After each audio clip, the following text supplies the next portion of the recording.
Sud Radio. Les Français parlent au français. Je n'aime pas la blanquette de veau. Je n'aime pas la blanquette de veau. Sud Radio Berkov dans tous ses états. Donc hier soir, ce matin pour nous, les résultats du Big Tuesday. Vous savez, c'est une habitude aux États-Unis, habitude électorale, le mardi où 15 États votent pour choisir leur représentant pour les démocrates et leur représentant pour les républicains. Et on se demandait ce que Donald Trump, qui, on le sait, a été vilipendé pendant 4 ans de présidence, encore plus vilipendé pendant 4 ans de présidence Biden, eh ben, il continue plus que jamais. Pourquoi ? Quels enjeux? Et Biden également, quel est son sort? On en parle tout de suite.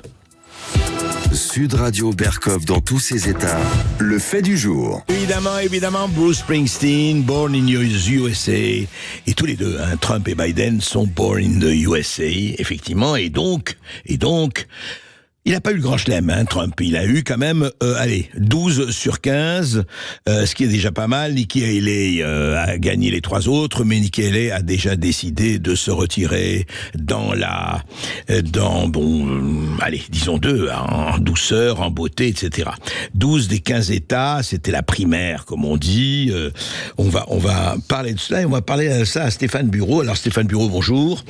Vous êtes donc journaliste, vous êtes spécialisé aux USA que vous connaissez très bien, et vous avez, je le signale pour les gens qui sont intéressés, et ils doivent l'être, la chaîne Contact. C'est sur on l'atteint comment? On fait partout, Contact. Toutes les plateformes où vous avez l'habitude d'écouter vos podcasts, j'y suis. Parfait. Avec Contact Média. Et pour l'anecdote, puisqu'on écoutait Bruce Springsteen, qui avait inspiré beaucoup Ronald Reagan il y a longtemps, il s'était approprié la chanson de Bruce Springsteen, fils d'ouvrier au New Jersey, qui avait dit: vous ne touchez pas à ma chanson, c'est un détournement de sens. Oui. L'équipe Reagan avait été obligée de trouver autre chose. Oui, ça s'est passé aussi chez nous. Certains chanteurs qui étaient utilisés ont protesté. Alors, Stéphane Bureau, donc les résultats, on les connaît. Maintenant, on va pas... Alors, Virginie, Caroline du Nord, l'Alabama, Oklahoma, Tennessee, le Maine, le Massachusetts, Arkansas, Texas, Colorado qui est l'État de Nikki Haley, il faut le rappeler. Non, c'est la Caroline du Sud. Caroline du Sud, Elle a été gouverneure de la Caroline du Sud. C'était un État qui se prononçait il y a une dizaine de jours. Elle a fait un score assez moyen. Normalement, on s'attendait à ce que ça soit peut-être pour elle la dernière étape, parce qu'en général, on dit quelqu'un qui a été aux manettes dans un État et qui n'arrive pas à s'imposer pendant les primaires. C'est une indication de ce qu'il y aurait comme de l'eau dans le carburateur. Mais non, elle s'est accrochée. Pour une bonne raison, je pense que pour beaucoup de républicains, qui n'aiment pas du tout M. Trump, et pour beaucoup de démocrates, qui n'aiment pas non plus Trump, mais qui aimeraient bien qu'il continue à y avoir un peu de bisbille chez les républicains, la candidature de Mme Haley était bienvenue. Mais là, c'est plié. Apparemment, elle était à Fon la nuit dernière. Elle l'a dit d'ailleurs. Non, mais elle vient d'annoncer qu'elle se retirait. Oui, c'est rumeur ou elle a annoncé? Non, annoncé. Alors oui, elle avait aussi dit un peu plus tôt cette semaine, Mme Haley, qu'elle ne respectera pas ou qu'elle ne respecterait pas l'engagement qu'elle avait pris auprès du Parti républicain. Parce que pour participer au débat entre les candidats, il fallait s'engager auprès du parti à ne pas ouvrir un autre front en devenant candidat indépendant et surtout à appuyer le candidat ou la candidate qui serait désigné au terme de l'exercice. Alors, elle dit, je me suis permis aujourd'hui de changer d'opinion parce que la direction du parti n'est plus exactement la même. Donc, ma parole ne m'engage plus. Qu'est-ce que ça signifie? Qu'elle n'appuiera pas Trump ou qu'elle ait d'autres ambitions? J'en doute. Parce que, évidemment, ça paraît vraiment assez peu si elle veut être viable en 2028... Elle ne peut pas, évidemment, trahir le Parti républicain aujourd'hui. Évident. Alors, Stéphane Bureau, on va en parler. Mais la première question, il y a quand même un pas non négligeable qui est franchi pour Trump pour sa candidature à la présidence des États-Unis. Et on le voit, et on voit très très très bien ce qui se passe. Il y a un courant, on va en parler effectivement par rapport à ce qui se passe aux États-Unis. Et je voudrais que vous rappeliez très rapidement le décor, parce que ce qui se passe au niveau de l'immigration, on a bien vu les précisions d'Elon Musk, par exemple, le patron de X, sur l'extraordinaire des centaines de milliers d'immigrants qui arrivent, et lui dit on veut en faire des électeurs pour les prochaines, ou en tout cas pour celles d'après, économiquement, etc. Est-ce qu'aujourd'hui on peut dire, sans faire de pronostic, on n'est pas là pour ça, qu'il y a un vent, en tout cas, peut-être aussi favorable à Trump que 2016, alors que ce n'est plus, on n'est plus en 2016, on est 8 ans plus tard. Est-ce que la situation économique, politique, immigrationniste, sociale, etc. des États-Unis aujourd'hui, elle se présente comment par rapport aux prochaines élections? Alors, beaucoup de questions dans votre énoncé, cher André. Je commencerai par dire que les conditions sont peut-être plus favorables pour M. Trump qu'elles ne l'étaient en 2016, parce qu'au départ, personne ne croyait à la candidature de M. Trump. Et je rappellerai que quelques heures avant les élections, on était tous convaincus, enfin, beaucoup de gens étaient convaincus que Mme Clinton allait l'emporter. On se rappelle les physionomies pendant la nuit des élections. Ce fut une longue nuit, et du côté démocrate, on n'était pas particulièrement souriant. Je pense que même M. Trump a été un peu surpris par cette victoire.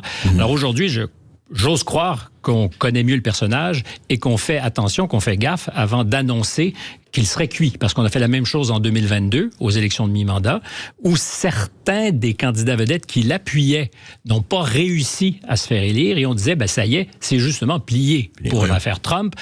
Il est sorti de façon inélégante en janvier 2021. Aux élections de mi-mandat, ça fonctionne pas tellement pour lui. Ça n'a pas été l'échec qu'on a décrit.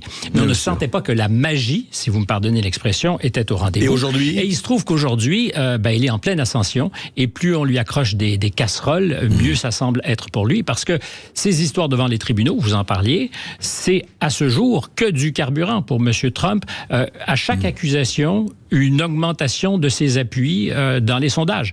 Et il faut voir que pendant les... Alors, vous allez me trouver un peu lourd avec mon explication, mais pendant les 600 jours où il a fait campagne, grosso modo, en 2016 et 2020, 600 jours, il y a 5 fois où on a pu voir dans la somme quotidienne et moyenne des sondages qu'il était vu comme un possible gagnant aux élections présidentielles. 5 fois seulement. C'est-à-dire qu'il était toujours sous-estimé.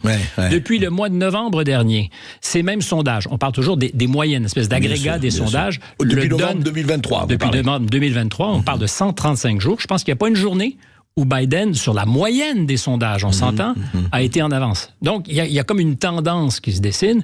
Et la martingale pour M. Trump en ce moment, c'est en fait de ne pas perdre d'appui. Et à ce jour, il n'en perd pas. En 2020, il y avait quand même 11 millions d'électeurs de plus qu'en 2016 qui votaient pour lui. Le New York Times nous disait en fin de semaine que 97% de ceux qui ont voté pour lui en 2020 vont continuer à l'appuyer. Chez les démocrates, c'est 83% qui ont appuyé M. Biden et qui veulent l'appuyer aux prochaines élections. Donc, sa base, elle est très solide. Et la martingale gagnante, pour lui, c'est de faire en sorte que les électeurs de M. Biden le quittent tranquillement, ou que cette base... Biden pour éventuellement... Et à la frange, on le voit, la question de Gaza, elle est clivante. Est-ce qu'elle est clivante pour la majorité des démocrates? La réponse, c'est non. Mais pour une petite frange, elle est devenue... Qui peut basculer. Oui, mais qui a commencé à basculer. Oui, mais ils ne basculeront pas pour Trump. Non, mais leur abstention, c'est ce que je dis. Si la base de Trump, elle, ne bouge pas et que celle de M. Biden s'effrite, c'est ça la martingale. C'est pas plus compliqué. C'est pas davantage d'électeurs qui seront convaincus de M. Trump, parce qu'il est très, très, très clivant. Il n'y a aucun doute là-dessus. Mais M. Biden, en ce moment, sur sa gauche, c'est nouveau. On n'a jamais imaginé que la question palestinienne puisse peser dans le processus électoral aux États-Unis. Même de façon minoritaire, mais enfin, elle existe. Mais au Michigan, la semaine dernière, je rappelle pour vos auditeurs qu'il y a 100 000 électeurs démocrates convaincus qui ont choisi de ne pas cocher la case à côté du nom de M. Biden, qui se disent « uncommitted », non commis. Et ces gens-là, il y a peu de chances qu'en novembre prochain, ils sont prêts à saboter la campagne de leur candidat, de leur parti, parce qu'ils estiment être trahis sur la question de Gaza. Mais après, est-ce que c'est ça qui va jouer surtout? Probablement pas. Mais moi, je voudrais revenir à ça. Alors, OK, il y a une martingale qui joue, vous avez tout à fait raison, en faveur de Trump. Mais est-ce qu'il peut être aujourd'hui, nous sommes début mars 2024, les élections, je le rappelle, sont le 5 novembre, est-ce qu'il peut aujourd'hui être encore empêché ou rendu inéligible, malgré les jugements de la Cour suprême, on va en reparler, pour des raisons de procédure économique. Vous savez qu'il y a on l'a condamné à 375 millions de dollars à 450 avec les intérêts. Voilà, exactement. Et qui compte. C'est bien. Vous avez raison, faut pas oublier les intérêts. Non mais donc on va pas rentrer dans les détails de cela, mais est-ce qu'on peut à l'heure actuelle, du point de vue juridique, économique, l'empêcher de se présenter parce que il aura été convaincu de malversation ou autre? Réponse courte, non. Il ne pourra pas être estimé, jugé inéligible. La Cour suprême a tranché. Et c'était d'ailleurs sur à peu près aucune des affaires qui le préoccupent devant les tribunaux. C'est en raison de cet article 3 du 14e amendement qui fait que des propos séditieux, d'incitation à la violence peuvent ou devraient faire en sorte l'histoire du Capitole du 6 janvier. Oui. Exactement. Devrait faire en sorte que on n'a pas vocation à devenir président. La Cour suprême a dit non, on ne peut pas l'empêcher de se présenter. Et davantage, s'il fallait qu'il soit reconnu coupable de quelque chose, par exemple dans ce procès qui commence le 25 mars prochain, ça ne l'empêcherait pas non plus d'être candidat ou de continuer à faire campagne, parce que les seuls critères pour être candidat aux États-Unis, il faut être né américain, avoir 35 ans et plus et avoir résidé aux États-Unis dans les 14 dernières années. On peut être en prison. Eugene Debs, un communiste socialiste, a fait campagne. Même en étant en prison. Mais attendez, si la Cour suprême, quand même, n'avait pas à 9-0 en disant il peut être éligible, à supposer que la Cour suprême, c'est juste, est-ce que vous voulez dire qu'il n'y a pas une clause qui, un candidat jugé, encore une fois, coupable, je ne sais pas, d'abus de biens sociaux, de vol, autres. Non, ça n'existe pas. Non. Donc, aujourd'hui, à l'heure actuelle, Trump peut se présenter, va se présenter. Oui, la question, c'est est-ce qu'il pourrait être reconnu coupable de quelque chose, d'un crime pour lequel le juge le mettrait en tôle maintenant et refuserait, parce qu'il irait en appel, refuserait de le laisser en liberté pendant l'appel. Je pense que de ce point de vue, il y a certains qui y croyaient, mais les procès qui auraient pu amener à ce genre de... Doit-on parler d'excès? J'en sais rien. Ces procès ne pourront probablement pas commencer ou se conclure à tout le moins avant les élections de novembre prochain. Alors, Stéphane Bureau, on va parler de Biden. Effectivement, Biden, tout le monde voit, enfin, on ne veut pas être... ni méchant ni rien, mais enfin, tout le monde constate, y compris chez les démocrates, les plus résolus, que M. Biden n'est pas dans la santé la plus extraordinaire et la lucidité la plus extraordinaire. On le voit chaque fois qu'il passe quelque part en conférence de presse ou autre. Est-ce qu'à votre avis, encore une fois, sans faire de la prédiction, est-ce que Biden peut durer quand je dis durer, dans l'état dans lequel il est, ou est-ce qu'on pense à le remplacer à un moment ou à un autre? Est-ce que c'est possible? Alors, beaucoup de questions là aussi. Est-ce qu'on pense à le remplacer? J'en suis convaincu, parce qu'il y a des commentaires qui sont de plus en plus publics. Par exemple, quand M. David Axelrod, qui était le principal communicant et stratège de Barack Obama, publiquement dit « Il faudrait, pour le bien du parti et du pays, que M. Biden choisisse de se retirer. » C'est pas un hasard. M. Obama est très, très, très discret, mais si son ancien stratège, lui, ne l'est pas, c'est qu'il y a quand même quelque chose qui, en coulisses, se discute. Il y a de nombreuses figures importantes du parti. James Carville, qui était l'ancien kingmaker, le faiseur de roi de Bill Clinton, qui, depuis 2 ans, dit à peu près la même chose. Des journalistes qui, historiquement, sont très favorables à M. Biden, qui disent, encore une fois, peut-être que ça... Alors, est-ce que c'est possible? Oui, tout est possible. Il y a plein de... Alors, on est dans la politique fiction. Il n'y a pas beaucoup de précédents. Je pense que M. Biden a absolument pas envie de se retirer. Il n'a pas envie de laisser la place. Il a envie d'être celui, justement, qui fera mentir tous ses détracteurs et d'avoir une occasion de dire à M. Trump, vous ne passerez pas. Mais on n'est pas en 2020. Les choses ont beaucoup changé. En 2020, il n'a pas fait campagne, M. Biden. C'est-à-dire qu'il a été pour l'essentiel protégé en raison de... Le COVID. Le COVID. Il est resté chez lui. Il était dans le sous-sol de la maison. Il faisait des entrevues virtuelles.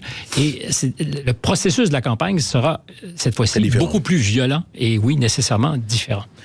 Merci beaucoup, Stéphane Bureau. De toute façon, on va vous rappeler, à mon avis, assez vite pour suivre cette passionnant. Passionnante, absolument. C'est mieux qu'un feuilleton de chez Netflix ou quoi que ce soit d'ailleurs. On n'a pas assez d'imagination, André Berkoff, pour créer un pareil scénario. Fabuleux. Le grand comeback, c'est le comeback kid, c'était Clinton. L'autre comeback kid, c'est Donald Trump.